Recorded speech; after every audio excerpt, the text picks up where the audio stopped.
কি কখনো এমন এক জায়গায় যেতে চেয়েছেন যেখানে একই জায়গা থেকে দেখা যায় সূর্যোদয় ও সূর্যাস্ত, আর সেই পথে পাবেন ঝাউবন, মিনি সুইজারল্যান্ড আর লাইভ সি ফুড?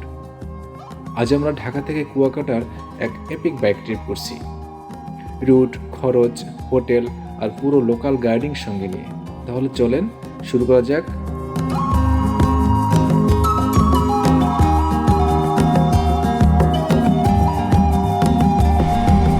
এখন সময় দুপুর প্রায় 12টা, আর এই মুহূর্তে আমি আছি ঢাকা মাওয়া এক্সপ্রেস রোডে। ঢাকা থেকে কুয়াকাটার দূরত্ব প্রায় 300 কিলোমিটার। যেতে সময় লাগে 6 থেকে 8 ঘন্টা। দেখা যাক আমরা কতক্ষণে পৌঁছতে পারি।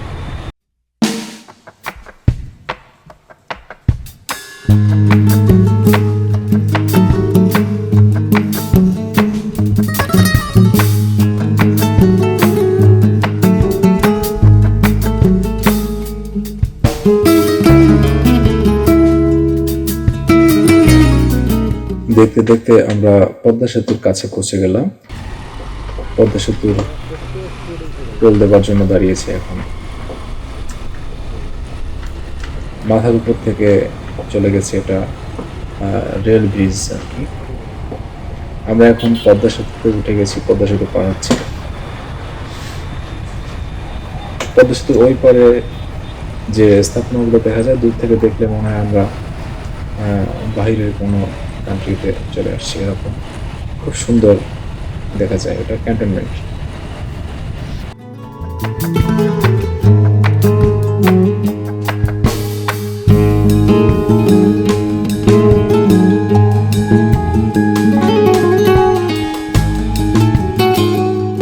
রোড শেষ করে আমরা ঢুকে পড়েছি বরিশাল রোডে, ভাঙাপা হয়ে বরিশাল হাইওয়েতে। আমরা এখন মোস্তাফাপুর বাস স্ট্যান্ডে। তো এখানে একটা হোটেলে কিছু খাবার খেয়ে নেব, অনেক খিদে পেয়েছে। গুড়ি গুড়ি বৃষ্টি পড়তেছে মনে হচ্ছে। হ্যাঁ, আকাশে মেঘ করছে। আমরা বৃষ্টিতে আটকে গেছি। এখন একটা চায়ের দোকানে দাঁড়ালাম।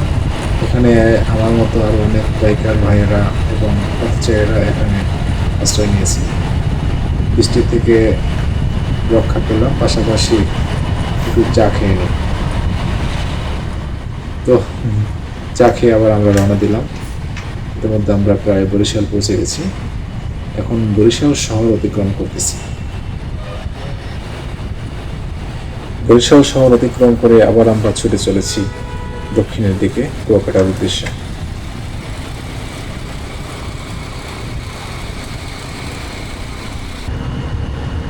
ইতিমধ্যে আমরা পায়রা সেতু চলে আসছি। এটা পায়রা সেতু, এবং পায়রা সেতুটা রাতে যে দৃশ্যটা, অসাধারণ একটা দৃশ্য দেখা যায়। খুব সুন্দর, পাশে লাইটিং আছে, এর আলোতে পুরা সেতুটা ঝলমল করে। আর এখানে এই ব্রিজের দুই পারে অসংখ্য মানুষ, অগণিত মানুষ এসে এখানে তারা প্রিয়জনদের সাথে ঘুরতে আসে, সময় কাটাতে আসে, এখানে আড্ডা দেয়, এবং ব্রিজটাকে একটা মানে পার্কের মতো মনে হয়। আমি এখান থেকে আগেও আরও কয়েকবার যাওয়া আসা করছি। তো এই জায়গাটা আসলেই সন্ধ্যার পরে, বিকাল থেকে শুরু করে সন্ধ্যার পরে একদম জায়গাটা খুব জমজমাট হয়ে ওঠে আর কি। এটা দেখতে খুব সুন্দর লাগে।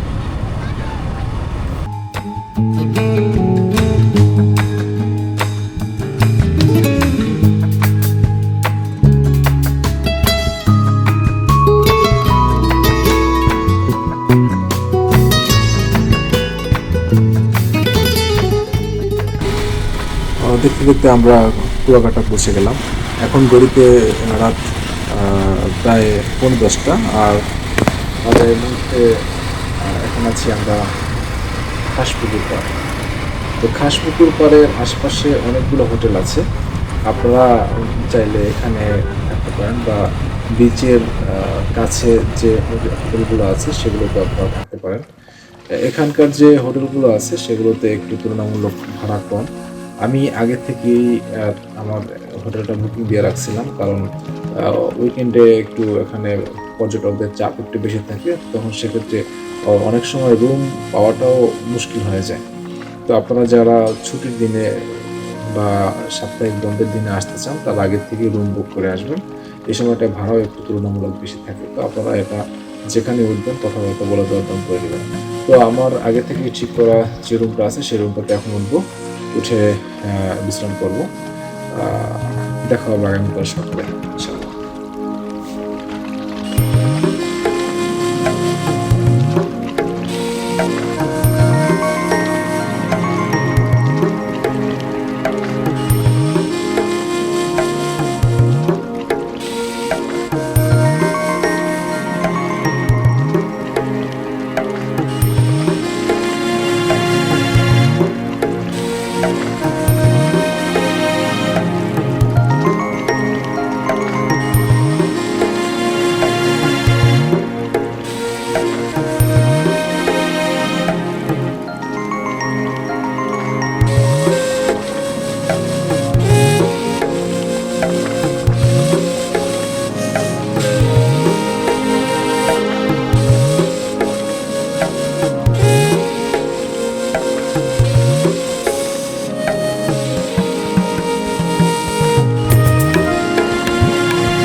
আপনারই এদিকে এদিকে এদিকে আছে যে আপনার বৌদ্ধ মন্দির, কাউয়ার চর, আবার যে লেক আছে। কতগুলো স্পট? আপনার মনে করেন সব মিলিয়ে 20-25টা আছে। কতক্ষণ লাগতে পারে ওদিকে করতে গেলে হ্যাঁ মনে করেন আপনার বিকাল 3টার দিকে চাইলে 5-6টার দিকে আসতে হবে। আর যদি কাউয়ার চর যান তাহলে মনে করেন আপনার রাত 3টার দিকে যাইতে হবে, মানে সকাল 3টা, ভোর 3টায়। আচ্ছা, ধরো পুরো দিন যদি ঘোরো তুমি কত টাকা দিতে হবে? প্রতিদিন মনে করেন ওই যে মানে লোক হিসেবে ভাইয়া, ধরো 4 জন হইলে 4 জন হলে আপনার সব স্পট সব স্পট 3500 টাকা। ঘোরার জন্য কুয়াকাটায় পাওয়া যাবে অটোরিকশা, খোলা ভ্যান, মোটরসাইকেল ইত্যাদি। ভাড়া নেবার আগে অবশ্যই দরদাম করে নেবেন। কুয়াকাটা ঘুরে দেখার জন্য আমরা এই ভ্রমণ স্পটগুলোকে 2 ভাগে ভাগ করে নিয়েছি। তো সকালে আমরা এখন যাব সূর্যোদয়ের দিকে অর্থাৎ পূর্ব দিকে, এবং বিকেলে সূর্যাস্তের দিক বা পশ্চিম দিকে যাব। তো আমরা এখন আছি পূর্ব দিকে, এটা হলো ঝাউবন। এর আগেও একটা ঝাউবন ছিল যেটা আমি ভিডিও করতে পারিনি। কুয়াকাটায় এমন অনেকগুলো ঝাউবন আছে।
এটা হলো মরাবন। এর মরাবন নামকরণের পেছনের কারণটা হলো 2007 সালে সিডারে এখানকার গাছগুলো, এই পাড়ের যে গাছগুলো আছে এগুলো সব বিধ্বস্ত হয়ে যায়। ঢেউয়ে প্রচুর বালু এবং পলিমাটির স্তরে এই গাছগুলোর শ্বাসমূল ঢেকে যায় এবং পরবর্তীতে এখানকার সব গাছগুলো মরে যায়। তো এরপরে এই জায়গাটার নাম হয় স্থানীয় লোকদের কাছে এটা মরাবন নামে পরিচিত।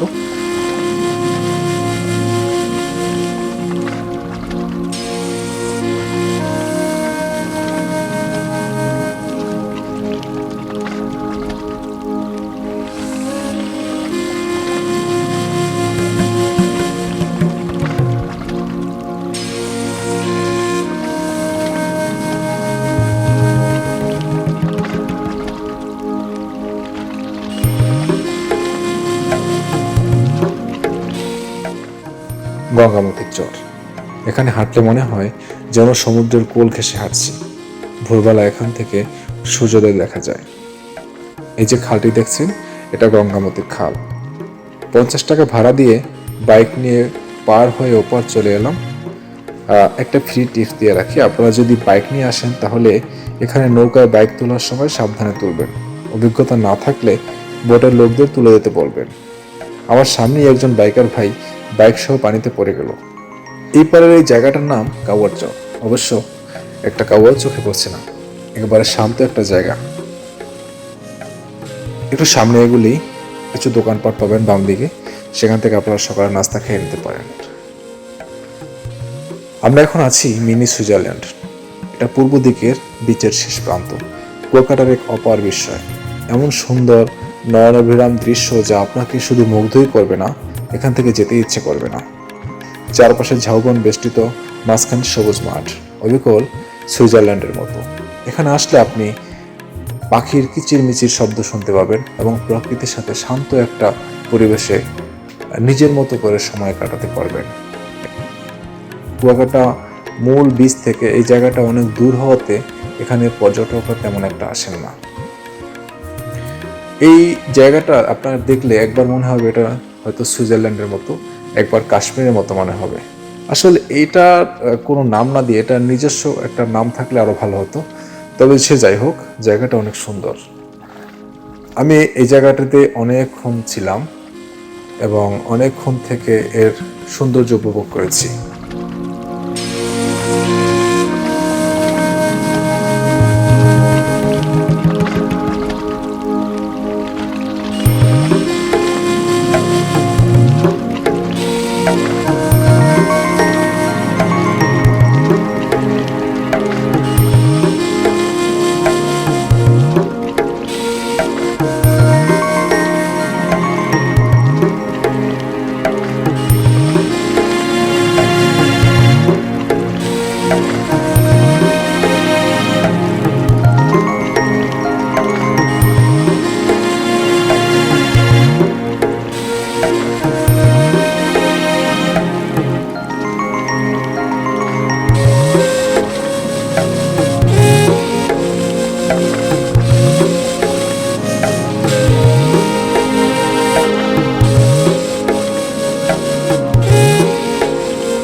আমাদের পরের গন্তব্য মিষ্টিপাড়া। এখানে আছে বৌদ্ধ মন্দির এবং রাখাইন জাদুঘর। এই বৌদ্ধ মন্দির কমপ্লেক্সের ভেতরে গেলে একটা নীরব শান্তির অনুভূতি হয়।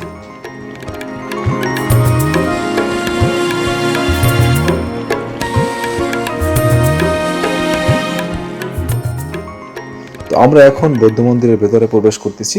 এখানে প্রবেশ করতে গেলে 20 টাকা একটা টিকিট নিতে হবে, প্রবেশ মূল্য 20 টাকা। প্রথমেই দেখা যাবে গৌতম বুদ্ধের একটা বড় একটা মূর্তি আছে।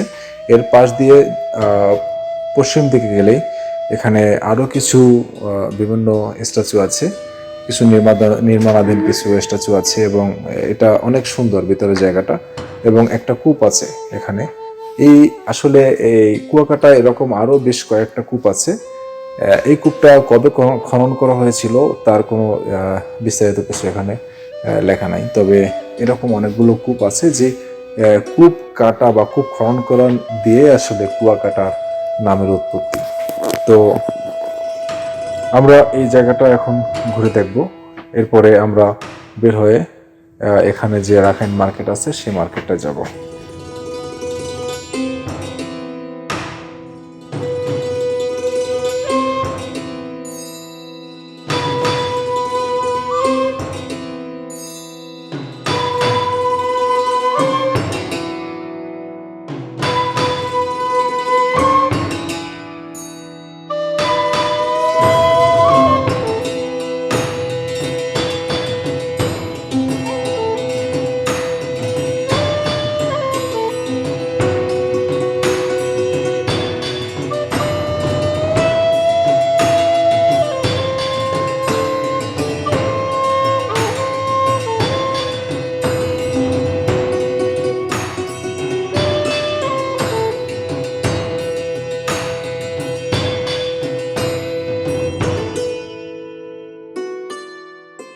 বৌদ্ধ মন্দির থেকে বের হয়ে আমরা এখন যাচ্ছি রাখাইন মার্কেটের ভিতরে।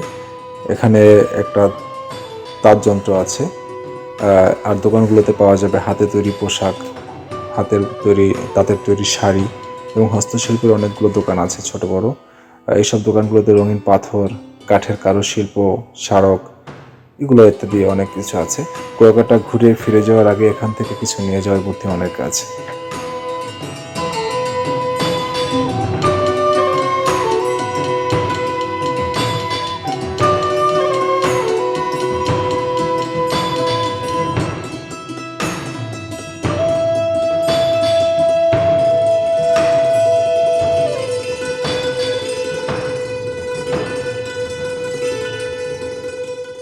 দুপুরের খাবারের পর আমরা রওনা দিই সূর্যাস্ত দেখার জন্য পশ্চিম দিকে।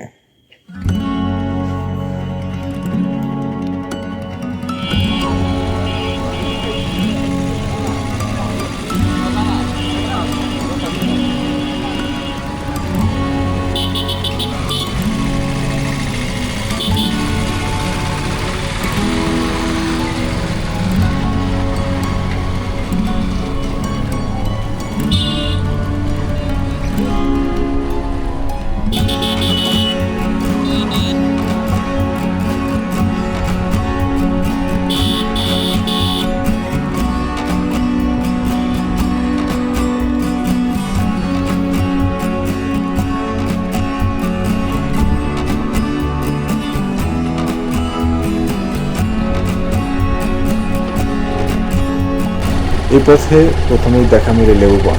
নামটা যেমন সুন্দর, জায়গাটিও তেমনই মনোমুগ্ধকর। লেবু বনের শুরুতে আছে বার্মিজ ও শুটকি মার্কেট, আর পাশেই রয়েছে ফিশ বারবিকিউর অনেকগুলো দোকান। সন্ধ্যার পর এগুলো জমজমাট হয়ে ওঠে।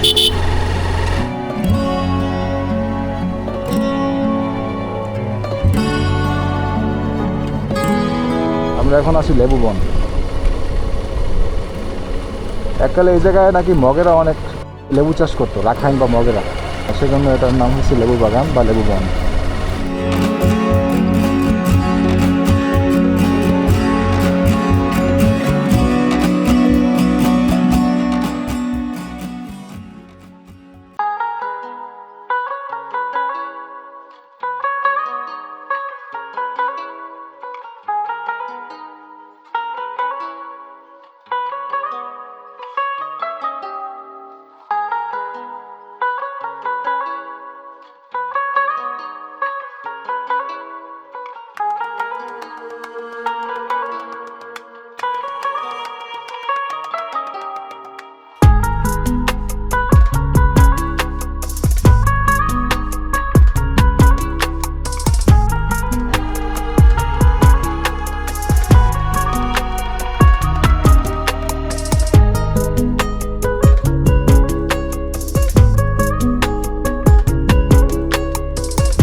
তারপরে দেখা মিলে একটা ঝাউবন। এখানে কিছু দোলনা ঝুলানো আছে। এই জায়গাটার নাম এখন নতুন করে নামকরণ করা হয়েছে দোলনা বন। আপনারা চাইলে দোলনায় দোল খেতে খেতে সূর্যাস্ত দেখতে পারবেন, ফটোশুট করতে পারবেন। তবে আমরা এখানে আর না দাঁড়িয়ে চলে যাবো একদম শেষ প্রান্তে, 3 নদীর মোহনায়। এখানে একটা চমৎকার ঝাউবন আছে, তবে আগেরটার থেকে আলাদা মেজাজের। এটার ভেতরে হেঁটে হেঁটে অনেক দূর যাওয়া যায়, একেবারে প্রকৃতির নির্জনতার গহীনে।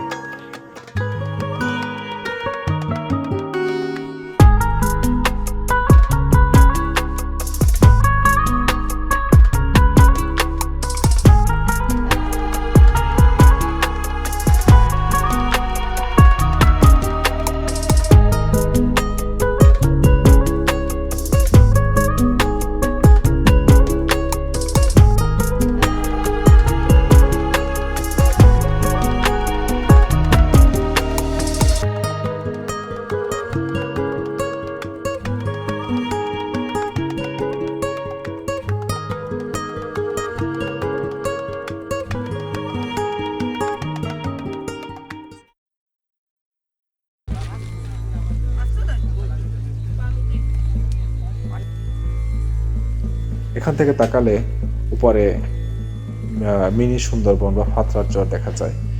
তো ফাতরার চরটা আসলে এখান থেকে স্পিড বোট আছে, বোটে ফাতরার চর গিয়ে ঘুরে দেখে আবার আসা যায়। যেহেতু সন্ধ্যা হয়ে গেছে, প্রায় সন্ধ্যা নামে নামে অবস্থা, তো আমরা এখন আর যেতে পারবো না। ড্রোন পাঠিয়ে দেখি, সুন্দরবনের সৌন্দর্য উপভোগ করি। আপনারাও দেখুন।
এখানে সূর্য যখন নামতে থাকে পুরো আকাশ লালচে হয়ে যায়। এখানে 3টা নদী মিশেছে, বাপাশে বঙ্গোপসাগর আর নদীর ঠিক ওপারে মিনি সুন্দরবনের ফাতরার চর, যেখানে কেওড়ার গেওড়ার ডালে দুলে ওঠে হাওয়া। এখানে শীতে আসে অতিথি পাখি আর বর্ষায় বাজে সাগরের রুদ্র সঙ্গীত। প্রকৃতির এমন নিবিড় রূপ নেই আর কোথাও।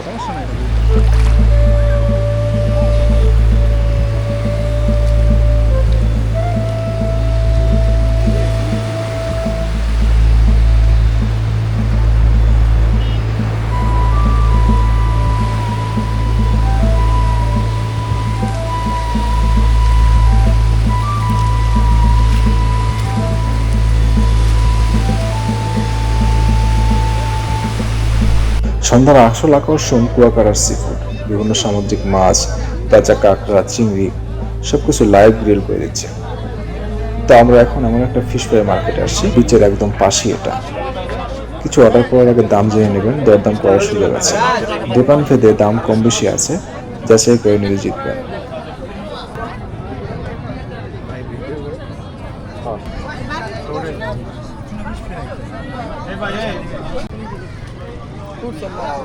ভাই রূপসা কত করে? হ্যাঁ পিস কত? ভাই রূপসা কোনটা? এটা এটা এটা রূপসা না? হ্যাঁ 200 টাকা পাবো। 200 টাকা।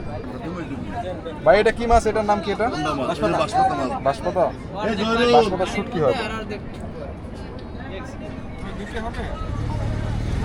আপনার 150 টাকা জোড়া আর এটা 120 টাকা। এটা কত? এটা কত?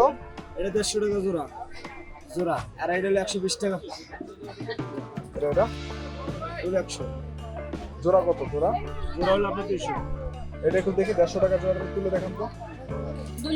নদী কাঁকড়া দিলে হলো জি মহিলা কাঁকড়াগুলো দিলে হলো 150 টাকা জোড়া। আর এগুলো কি পুলিশ কাঁকড়া? ওগুলোর ভিতরে মহিলা আছে কিন্তু বড় ওগুলো, এগুলো হলো আপনার 150 টাকা জোড়া। মহিলাগুলো কি দাম কম? সাইজ ছোট দাম। যে আমরা একজোড়া কাঁকড়া নিয়ে নিলাম। আর এই মার্কেটটা হচ্ছে কুয়াকাটা সিফুড মার্কেট। কুয়াকাটা বিচের একদম কাছে। এখানে তালতলা নামে যে একটা জায়গা আছে, এটার পাশেই এই মার্কেটটা। এখানে অনেক রাত পর্যন্ত সিফুড দোকানগুলো খোলা থাকে। সন্ধ্যার পরে জায়গাটা একদম জমজমাট হয়ে যায়। তো আপনারা যারা কুয়াকাটা আসবেন, এখানে কাঁকড়া সহ অন্যান্য অনেক সামুদ্রিক মাছ পাওয়া যায়, অবশ্যই ট্রাই করবেন।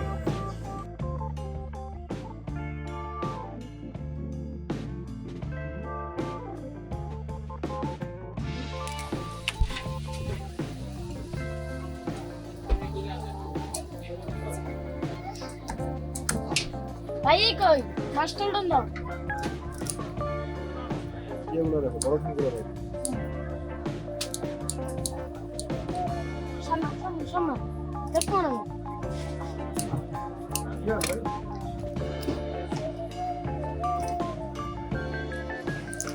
এই আমরা খালি করে লাগা তোমার নাম কি? তামিম। বাসা এখানে? ওর নাম তামিম আর ও আমাদের কাকার প্রসেস করতেছে। মগজ বের হয়ে গেছে?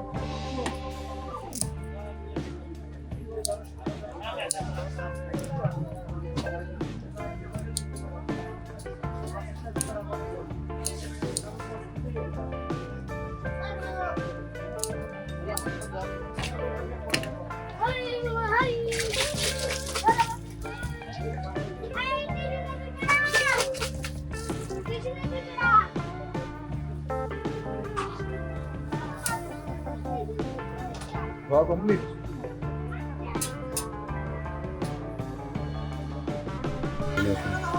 ফ্রাই করা হচ্ছে।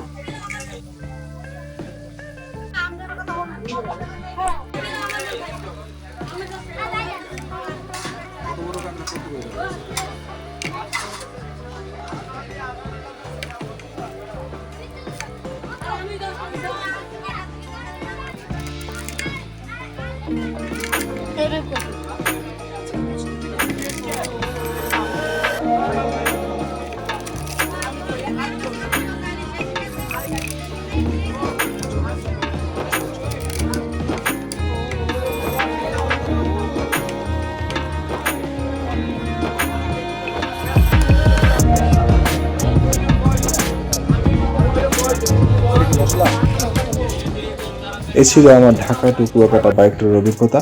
চেষ্টা করেছি সব দরকারি তথ্য দিতে, ভ্রমণের পথ, থাকার জায়গা, খাবার, দর্শনীয় স্থান আর লোকাল কালচার সবকিছু একসাথে। ভিডিওটি ভালো লাগলে অবশ্যই লাইক, কমেন্ট আর সাবস্ক্রাইব করবেন। সামনে আরো চমৎকার ভ্রমণ আর সিনেমেটিক কন্টেন্ট নিয়ে হাজির হবে ইনশাআল্লাহ। দেখা হবে নতুন কোনো ভিডিওতে। আল্লাহ হাফেজ।